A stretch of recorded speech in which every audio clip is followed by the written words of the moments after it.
Hello everybody, today we're going to be talking about a subject that's personal to me, Tourette's syndrome.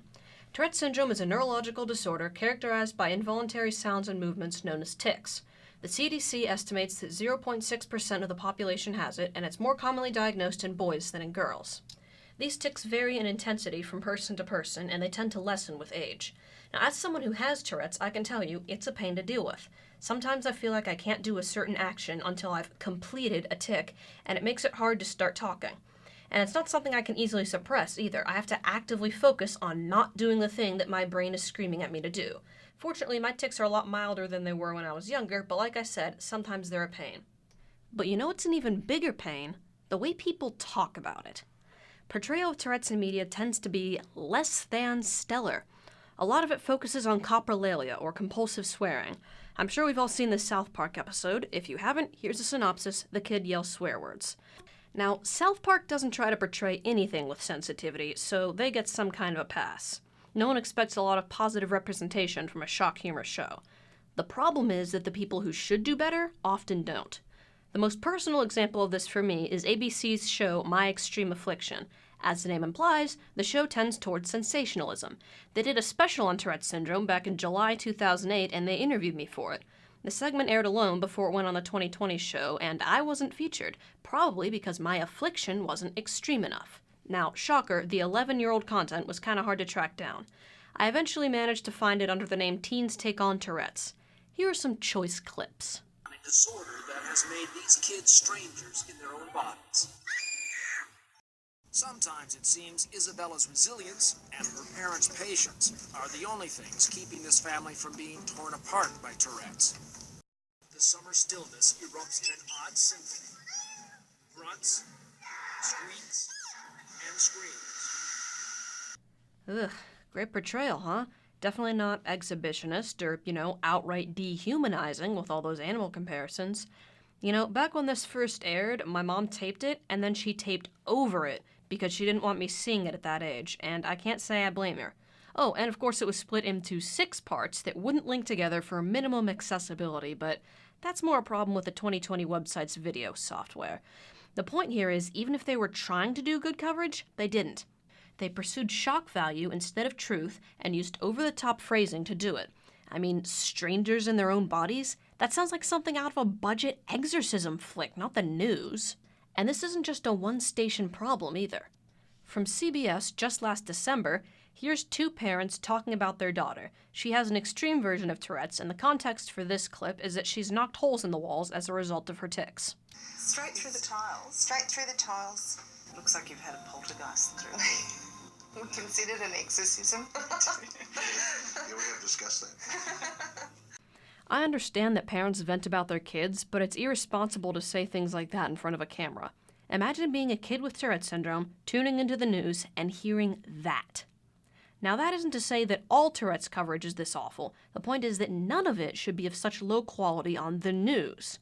More recent coverage from ABC has been mixed. I put the word Tourette's into the website's search bar, sorted by most recent, and some of the coverage was markedly less disappointing than the rest.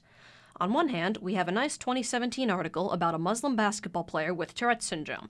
The use of language is pretty good. It doesn't dehumanize him or frame his disability as some horrible curse, just a problem that he has to deal with. And that, in my experience, is what having Tourette's is like. It's inconvenient to deal with, but it doesn't define your whole life. On the other hand, here's a clip from 2016 about a governor swearing in a voicemail. Cut out a few of the beeps there, Matt. But, I called it a different kind of political story. Not the first time it's happened with this governor, though. No, I mean, he might want to acknowledge some Tourette's syndrome or something in that. We've just heard ABC News political analyst Matthew Dowd casually using my disability as a joke, and conflating all Tourette's with coprolalia. Disappointed does not begin to cover my feelings on this, but in the interest of keeping this podcast family-friendly, we'll leave it at that. These people should know better. Representation matters. People with Tourette's syndrome understandably aren't fond of seeing ourselves dehumanized or our condition mocked. And for people without Tourette's, the news is how they learn about it. News media have a responsibility to present Tourette's syndrome fairly, just as they would any other topic. Talk about people like they're human beings. Don't exploit their symptoms for ratings. Talk about Tourette's like it's a disability, not a supernatural curse.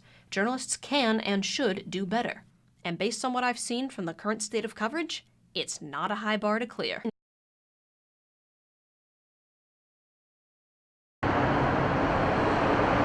Free Arts Arizona helps children heal and build resilience through art. Travis Herrick first joined because he wanted to serve the community after graduating from ASU. Somebody told me about Free Arts and I came in and just fell in love with it. Free Arts Arizona uses art programs to help abused or homeless children heal from what they experienced.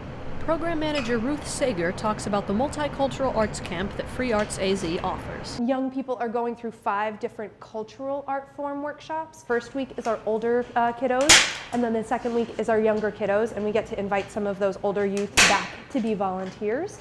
Success stories abound with these youth volunteers. Travis Herrick has a story that centers around a youth who Herrick calls I for privacy reasons. He was an older teenager and was instantly just not wanting to be involved, very turned off by the idea of being forced to be in a camp. No children appear in this video for privacy reasons. Also, most of the kids that Free Arts Arizona works with are off-site. He very expressed that he did not want to be there and tried to walk out on day 1. Around day 3, though, he kind of started to open up and really kind of took a liking to spoken word poetry. I decided to be a peer leader for week 2 of the camp and mentored another kid who was about 10 years old.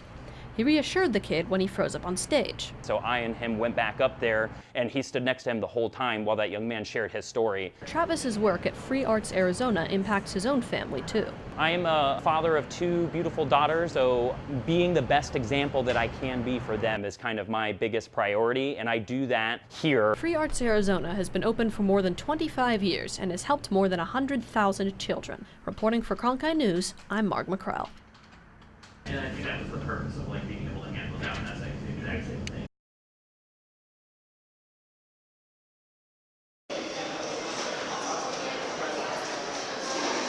According to the CDC, the influenza virus is most common during fall and winter.